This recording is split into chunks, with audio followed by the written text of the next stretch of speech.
Good morning. Sorry, I had to use the mic, but we're virtual system. It's gonna be, I'm happy you guys are here. Happy I was early, I'm retired, we're all ready to go home, so.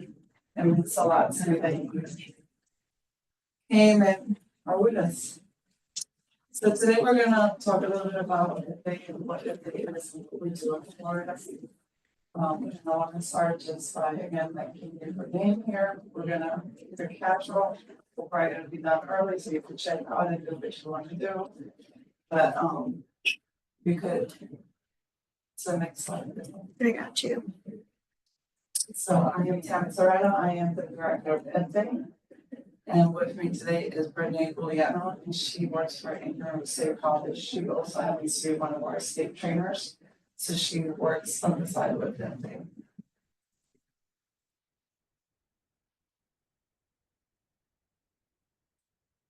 So IPDAE is a grant funded program. We're fully funded by the Florida Department of Education. And we're kind of an arm of the Florida Department of Education. We do work to support adult education programs throughout our entire state.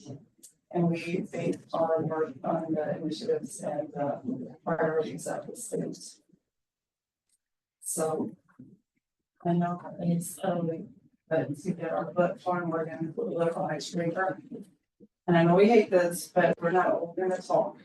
So I'm going to put just a few random that I want to share with you. Find a buddy and kind of share your name, your years in education, your role, your state, and a fun fact. And then we'll get from volunteers to share out. And online, the people online can do the same, and Brittany will share a few. That's what it is. It's like a big smile on the front door. You guys want to share it? Yes. Like more. I'm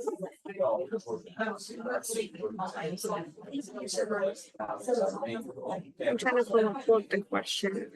There's no like chat option. There's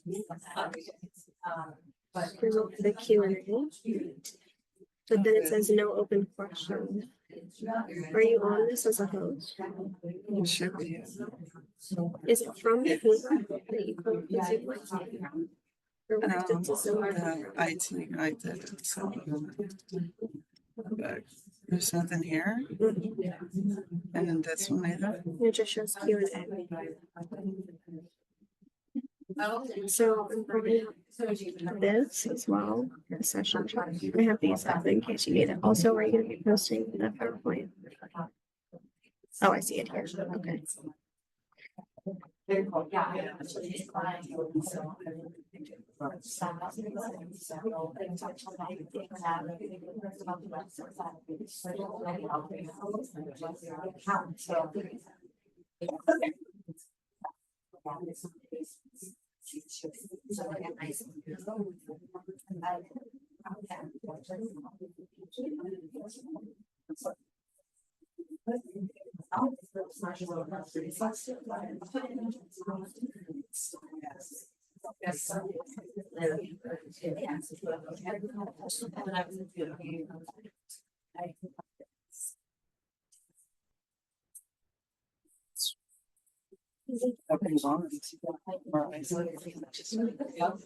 But somebody speaks.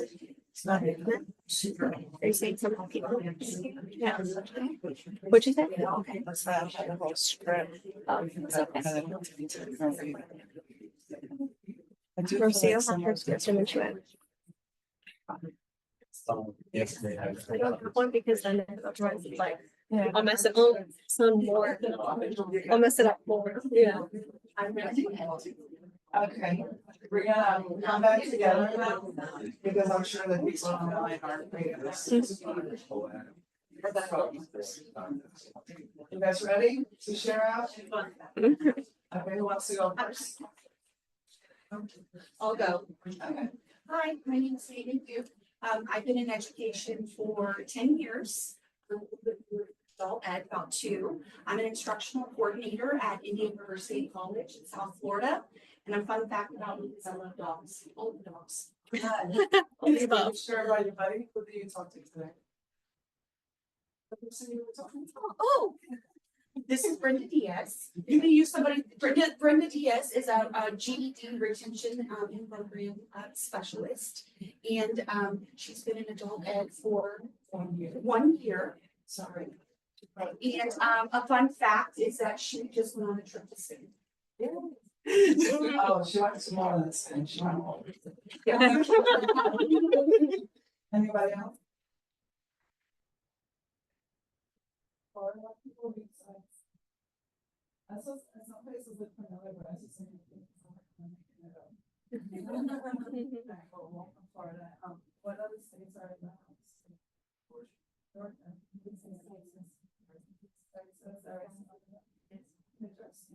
And we have someone from Iowa in the chat as well.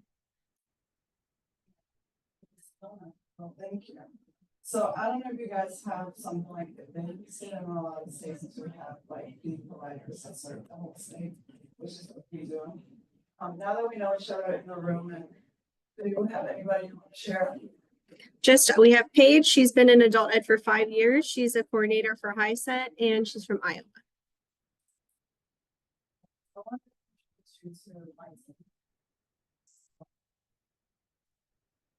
So, and we are a team of 2 full-timers, myself and a facilitator that works with me.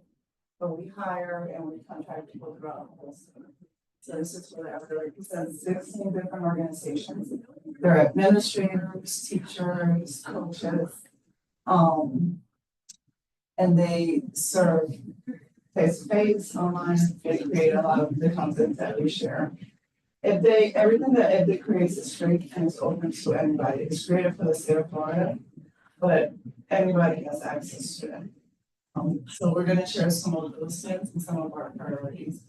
So again, we follow what the state of Florida Department of Education, what their priorities are, and we partner with them to promote those. And one of them is partnership. Florida has been really big on getting people to collaborate, to put aside the fact that we are in competition with each other, and to come together and share information, visit each other. The last 2 months, we have been all over Florida, visiting sites, and they have been amazing. They have shared budgets, classrooms, they let us speak to their students. And in Florida, we feel that that is how we're gonna be able to grow and learn. Some people are doing amazing things, and some people need help. And we should be partnering with each other and bringing this direction. So we do a lot of that work. We also want to make sure that we support our teachers and administrators so they could expand the pipeline. We notice a lot of creating the workforce, especially the CTE area. So we built all of our trainings and all of our materials based on that. Just giving teachers and the programs what they need. And of course, ensuring that they have what they need to have high quality instructions in their programs. And also to enhance program effectiveness. And again, that comes with sharing and with collaborating and just being transparent.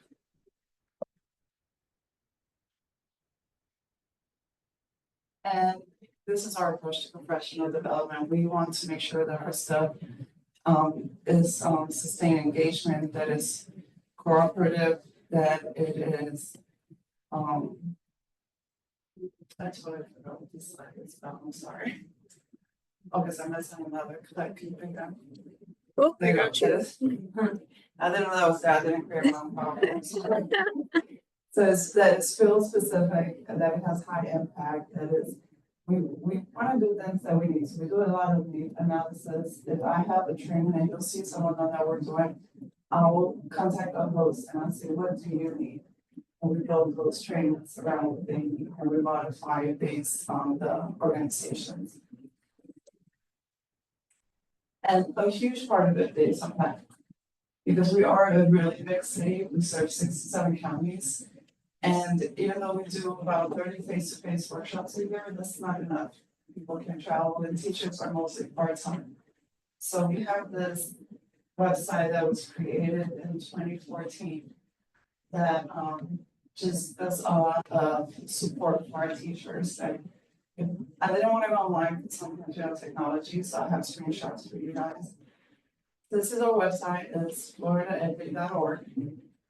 And in there you'll find that we have an event calendar and we have all kinds of, everything we do, we house in there.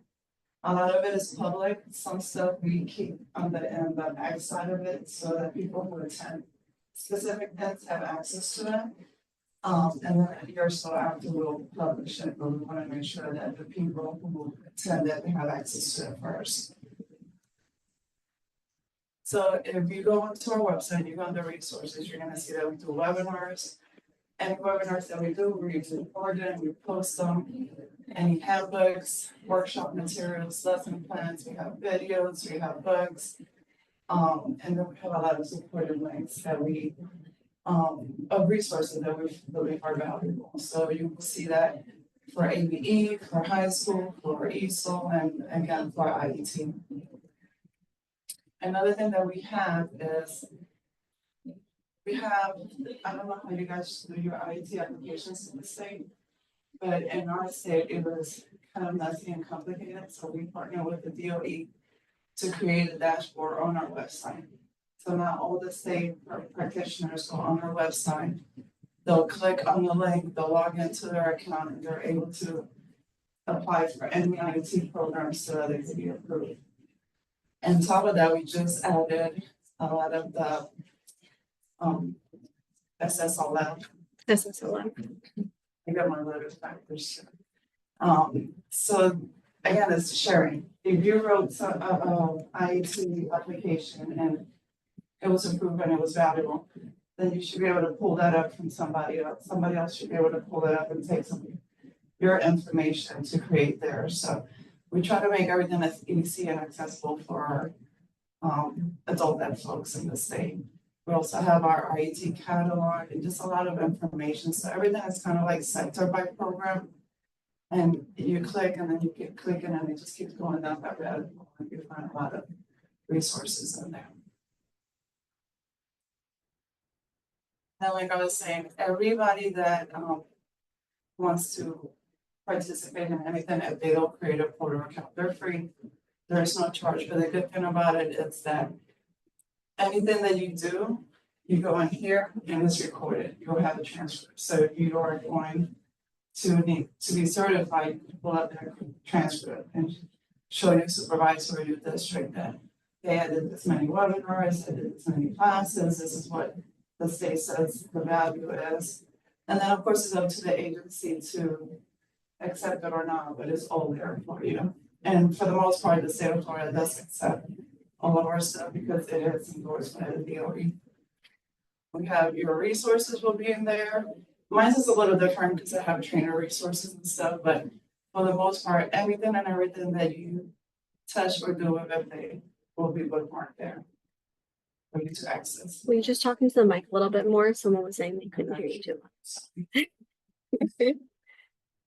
So, you know, we're almost through our grant year, but we do have some upcoming opportunities that we would love for you guys to join and check out. So we're going to share that with you now. We do part of our scope. We do 2 webinars on Wednesdays a month. And this are our next 3.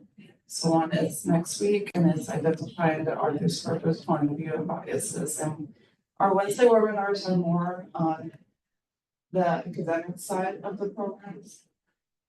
And then we also have on the next slide, on Tuesday, once a month, we have a Tech Tuesdays, and those are on AI and just resources that are technology based that we have our trainers talk about and share. We do a lot of data stuff, databases and stuff like that on those Tuesdays.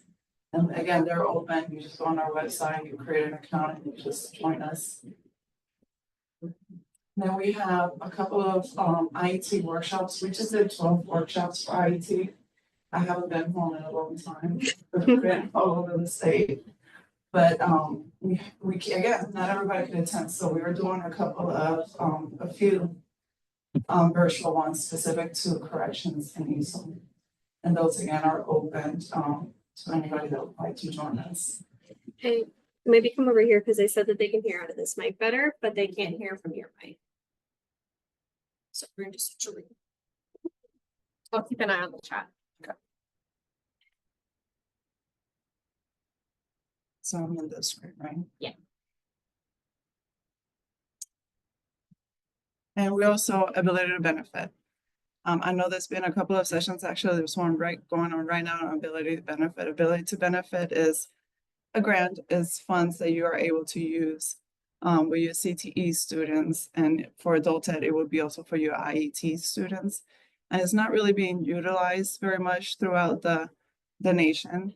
So Florida is trying to just demystify how hard it is.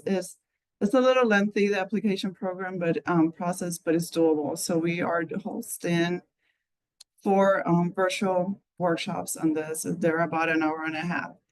And we're gonna have people who are using ability to benefit come in and talk about it, talk about the process, talk about the benefits, talk about how they use their funds and how it could be used. So those are open. And we have one last IET. So again, Florida is very big. Some of us are striving in some things and some of us need a little bit more help. So we are heading towards the panhandle of Florida to do a customized training for them on IET. If you're familiar with the panhandle of Florida, it's very rural. There's a lot, our programs are very small, but there's a lot of programs. So we're trying to bring them all together and work with them to try to support them in building up their IET programs and creating some new ones. So if you're anywhere near the panhandle, feel free to come join us.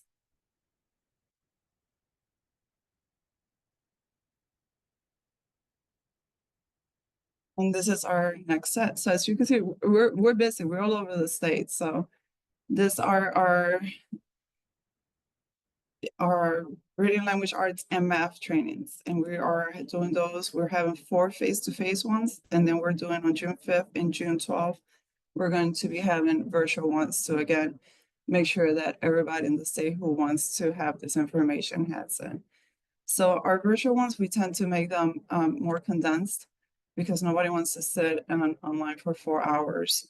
So we kind of take out some of the activities and just focus on the strategies and that sort of stuff, but those are there and they're available. As well are our corrections. So we have a great partnership with the Florida Department of Corrections. We do a lot of work with them, and every year we give them at least 4 trainings that are made just for their needs for that year. And this are our upcoming ones. Those are really huge training. We have up to 100 people per training just because the need is so great. I have a question if you could talk a little bit more about the IET learning walks. So the IET learning walks were, we just finished our last one the Thursday before of last week. So those were an opportunity for us to bring people together. You could go from anywhere in the state. We picked 11 sites that have really strong programs, IET programs, different areas. We had anywhere from brick and mortar to medical assistant to Microsoft, and we highlighted some of those. So we brought everybody together. We went over the quality indicators. We went over what we should be looking at, in our IET programs. And then we went into their classrooms. We saw the students working and how the classroom is conducted. Depending on the site, some of them gave us access to be able to ask questions and talk to the students in the classrooms or to the teachers in the classrooms.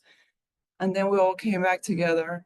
We discussed what we discovered, what we saw, what we witnessed. And then our facilitators, our hosts, did a presentation.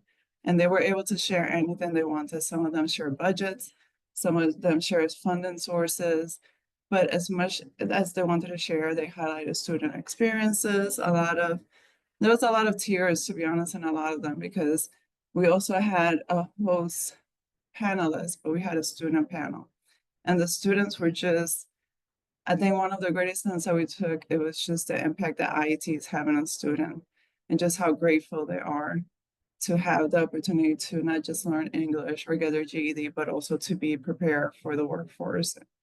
So that was kind of and Brittany, she was one of our trainers for that. Is there anything else you want to share with that? Yeah, I mean, You gotta come to the mic. yep. So the whole point of the learning walk was really for us to share best practices with how other programs are doing their IETs. It wasn't really an evaluative walk where you were going to criticize the other program or evaluate it in comparison to your own, but we noticed that a lot of people were self-evaluating during these to see how their program compared to the one that they were watching, and seeing how they could improve theirs moving forward. So maybe small details, how they get funding, how they support their students, how they provide wraparound services. Some of these programs were giving ideas to other institutions that maybe already have an IET program that's the same. For example, I facilitated a CNA learning walk. Our program also has CNA, and just from me facilitating, I was able to see some of the ways that they were implementing that were helping the students, additional services that we don't offer, that we were like, oh, when we get back to our institution, we're going to see how we can reach out to some of those other external employers maybe, or industry partners, and we can establish a relationship in the same way that some of these other colleges have. So that's pretty much been the whole point of it, is for us to share best practices and to try to improve our own IET programs by seeing a model of a successful one at another institution. So it was really useful. And a lot of those institutions were more than willing to share like all of the details about their IET program, because I feel like in the state of Florida now, we're in a position where just sharing is caring. And that's kind of what Tammy was talking about with the SSLOs, where they've created almost like a statewide SSLO for some of these really popular IET programs, like welding. I think they do a certified nursing assistant one that they've already created as well. And the whole point is it's accessible for everybody. So if you don't know where to start, and if you guys have written an SSLO, it is really time consuming. So by having one already available to you, you can take that and maybe tweak it to match your institution or what best serves you guys, instead of having to start from the very beginning with nothing. So I think that's been the best part about the learning walks. And I felt like a lot of programs got some really good ideas from them. And it also showed examples of ones that they don't have that maybe were like, oh, this could work for us. Let's see how we can start and figure out how to make it happen for them. And now you also have a partner, you have an example of one, you have a contact that can also assist you as you establish your own. Thank you, Brittany. So yeah, I think those were extremely successful. We're going to be having 6 more next year. And the cool part about it was that they were really honest. They talked a lot about some programs that weren't doing so good, and then said they were struggling and how. So just having those honest conversations is just really helpful as we continue to build and continue to grow. And IPDAE, we also have, and the state has invested a lot of money in creating some online courses. These online courses are 12-week long courses. They are completely free to anybody. We have our former PD director in the crowd, and this was like her baby. She wanted this courses. We have some great course developers that are in the field. A lot of our current ones are ESOL based, because he's our guy is an ESOL subject matter expert, but we also this year are creating one again for the Department of Corrections, and next year we're going to be creating one in disability. The courses are offered twice a year. We offer them in the fall and we offer them in the spring. Registration opens somewhere around July, August, and then they tend to start at the end of August, September, and again towards the end of January, February. And they're free. There's a course that has a ebook. We provide the ebook. We send those out. We have a lot of, again, collaboration within those groups. We use Canvas to do this, and we have also a part on our website that has community of practices. So there's a lot of back and forth. There's a lot of sharing. There's a lot of and they everybody sits in them. So we have administrators, we have part-time teachers, we have coaches, we have people who are not even in the field yet but want to be in the field taking these courses. And they are the new administrator one is about 24 hours, and the other ones are 50. Some of them are 70 hours. They're a little bit again Brittany teaches one of them this semester, and they're a lot of work, but we know you're busy, so there's a lot of grace. There's a lot of flexibility with these courses. And these are the ones that we currently have. These are the ones that we offer every semester. We do about 2 cohorts of each of this. And again, next year we'll have ESOL for the correctional facilities. Will be coming in the fall. That will open in the fall and begin there. And that's about all we have left for this year, but next year we have a lot going on. So this is kind of like our scope of work for next year. And this are, again, a lot of them are face-to-face, those workshops, but we always do at least one virtual one just to make sure that people have access to it. We're gonna have that new course that we spoke about. And we also are doing a coaching component for IETs. So we're gonna have some of our IET programs who are struggling a little bit apply to have a coach assigned to them, and this coach will work with them to build their program, to support them, to be the contact persons between them and us and the Department of Education. So we're really excited about that.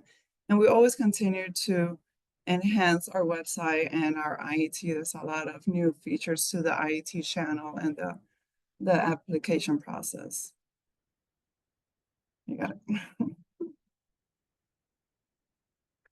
So I want to make sure you guys have time for questions. I also want to make sure that you guys follow us. Again, everything is free. Share with your teachers. There's no pressure. There's no like you sign up for it and now you get 1,000 emails and you don't want them. You go unsubscribe.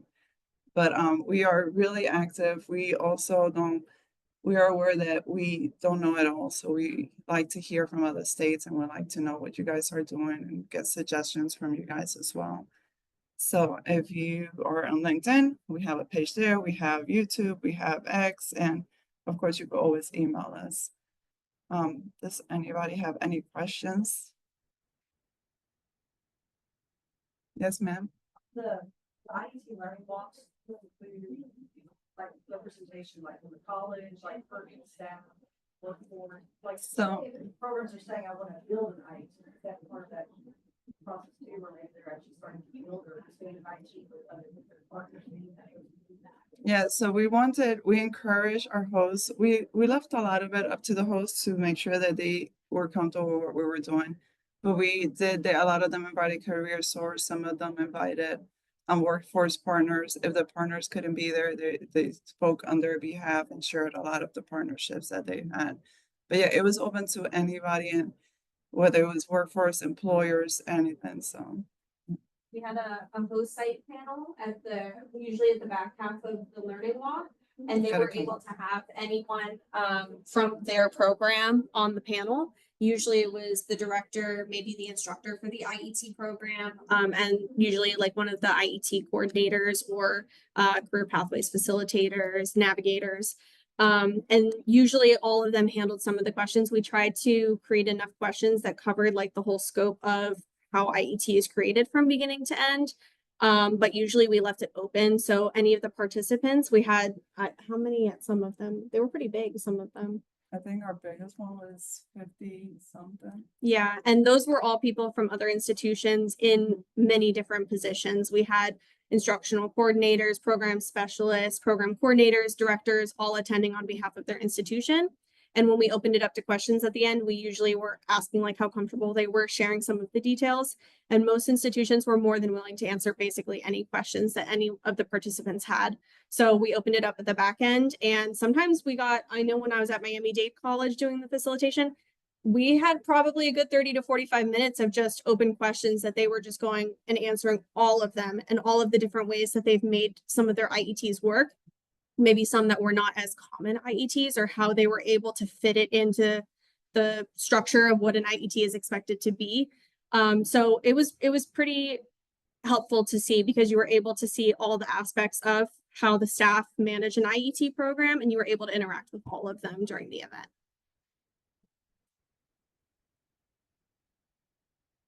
It's something that you get to next year, I would say, please do it because it is so beneficial.